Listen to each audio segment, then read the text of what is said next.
Hello everyone, welcome to Telangana Exam Center. This is me, Sayyid Shujatullah, your educator. Today we'll be discussing a very important economic concept.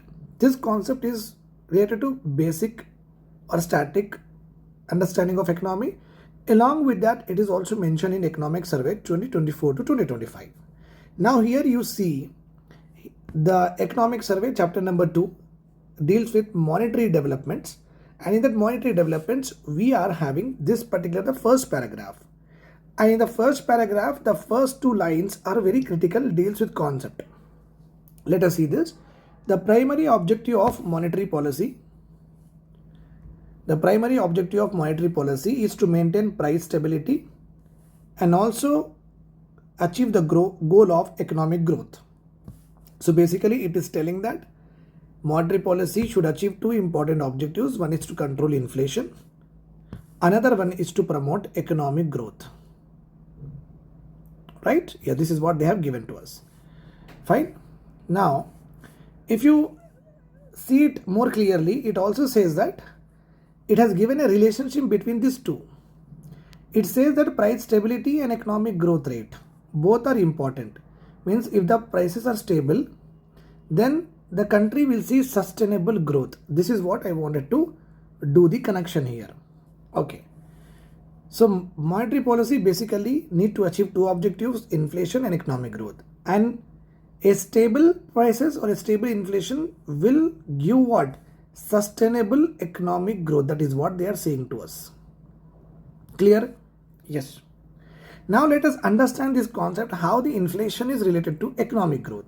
Before going into the discussion, we'll also talk about, okay, what is the meaning of economic growth? Okay, economic growth, if I am writing here,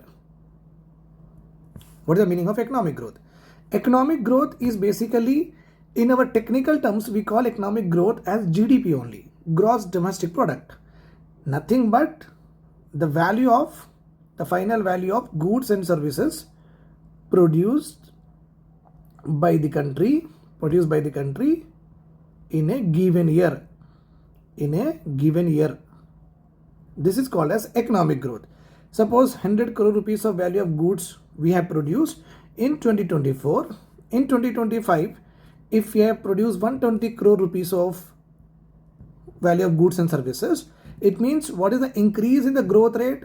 Okay, 20%. Increase in the growth rate is what? 20%. Remember this point. So this is only called as economy has grown by 20%. Economy basically nothing but the area. Growth of what we are talking about? We are talking about the production of goods and services. So in a given area, what volume or amount or value of goods and services have produced, especially we take in what value, that is called as economic growth. Now we have to derive a relationship between, as you understood what is economic growth, let us now derive a relationship between inflation and economic growth. Okay, chalo, let us go ahead. Fine. Now we have to see the relationship between inflation and sustainable economic growth. Okay, we will derive this. There is no problem at all. We'll derive, no need to worry. Now what happens is, if inflation is increasing, nothing but the prices of goods and services are increasing. It means here you can just see that Mr. X is there. Mr. X spends 10,000 rupees on the goods and services which are important to him, which are important to a common man. That is what we call it as consumer price basket. We call it as consumer price basket. So Mr. X or Mr. Y or you and me, everyone usually, let us see, understand this way, that spend 10,000 rupees on goods and services per month. Suppose this basket price increased to 15,000. Okay. It means what? The prices of these goods and services or the price basket, the 5,000 rupees have been increased.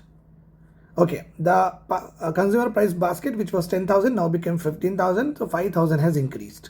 5,000 has increased. Now here one important point you should remember.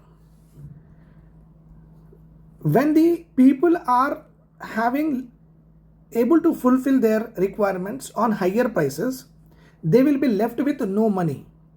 They'll left with no money to save. And we assume that where they are saving, they are saving in what? Banks.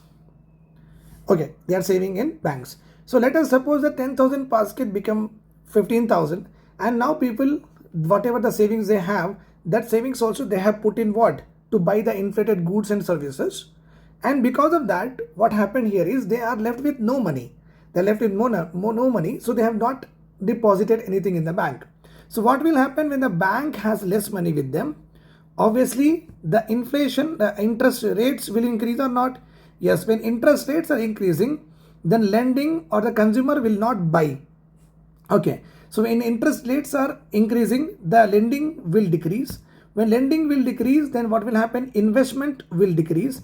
When investment decreases, obviously does not result in capital accumulation. Capital accumulation is nothing but where you set up industries to produce goods and services. So capital accumulation will not happen, and in that way goods and service production will also decrease. Goods and service production also will decrease. So first of all, what will happen? If the prices increase, the consumer will have no money left, and the money is less means the interest rate will be high. So 10 borrowers, 10% want to invest, start doing business. In that 5 people will go off because the lending rate is very high. That's why the lending will decrease. And as because those who are taking it, obviously 10 people who are not into the business, what happened is out of 10 prospective borrowers, only 5 people have taken the loan. So investment decrease and capital accumulation decrease, goods and service production will also decrease. That's why a higher inflation will lead to what? Decreased economic growth rate. Remember this point. So we should have a normal inflation, by which what will happen? This cycle will continue. This cycle will continue. I hope this is all clear to you. Take care. Bye-bye. If you have, and you can join the courses that I have given in the description. I'll be very happy to connect to all of you guys. Make sure that you subscribe to the channel and spread to all of your friends. Take care. Bye-bye.